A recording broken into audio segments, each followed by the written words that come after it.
Donc pour Salomon, donc leur chaussure haut de gamme, ce qu'on a développé, c'est le colorant bleu là-dessus, pour un polymère technique.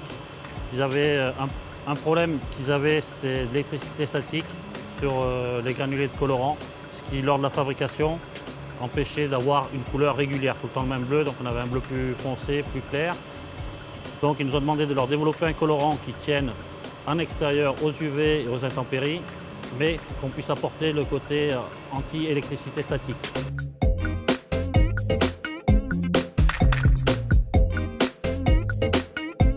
Le primordial pour créer une couleur, c'est d'avoir une connaissance des produits utilisés. Comme un peintre, vous allez choisir vos différentes nuances de couleurs, vos palettes, etc. pour arriver à créer quelque chose. Donc il faut avoir une connaissance de base de tous les produits qui vont vous permettre d'obtenir la couleur choisie. Cette connaissance elle est indispensable pour pouvoir créer correctement et facilement une couleur. Après, bon, la part création, je nous qualifierais plus comme artisan créateur que comme créateur.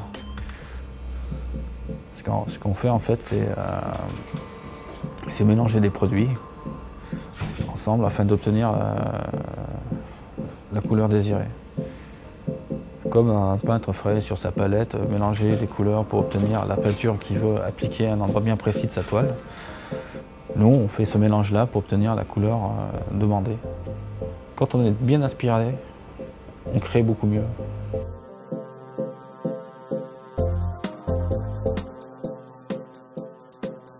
J'ai toujours dit, un bon coloriste est un vieux coloriste. C'est lui qui va juger, se dire, bon, ben, la couleur là, elle est bonne. Il n'y a pas besoin d'aller plus loin et ça va beaucoup dépendre du domaine, parce que si vous fabriquez, on va dire, des commodités, la couleur, l'exactitude, c'est pas ce qu'il y a de plus important. Par contre, dans certains domaines, on vous dit c'est cette couleur-là qu'on veut et on ne veut pas un écart. Et c'est là que le coloriste il va dire bon, j'estime que cette couleur-là, l'écart, parce qu'il y a toujours un écart, mais l'œil humain ne le voit pas, donc j'estime que la couleur est bonne. Je dirais plutôt créateur. Je sens plutôt créateur que chimiste. Chimiste, je dirais, c'est la personne qui développe le pigment. Nous, après, on utilise le pigment, on l'assemble avec d'autres pigments ou d'autres produits, des additifs. Et donc là, je dirais plutôt créateur, artiste, des fois magicien. Et c'est peut-être par là qu'on a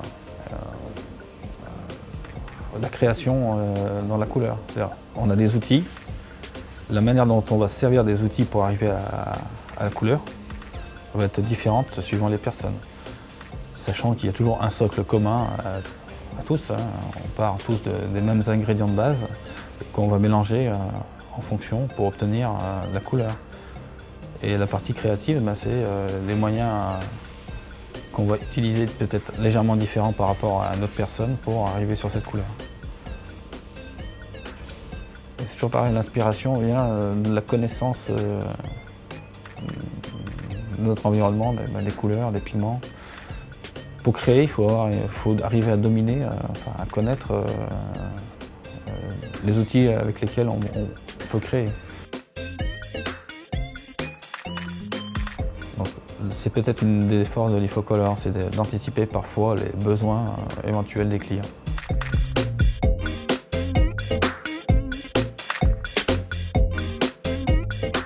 Ouais, leur point fort, c'est vraiment la rapidité.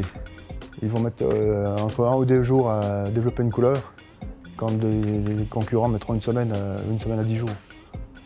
Hier à 10 h, mon collègue me fait un ordre de fabrication avec une couleur spéciale. Le sous-traitant va le moule monter et il avait besoin du colorant immédiatement. J'appelle l'Ifocolor, on va dire à 15 h, le colorant était fait, quoi. Donc là, il n'y a pas mieux, je vais vous dire. Il n'y a pas mieux dans le coin.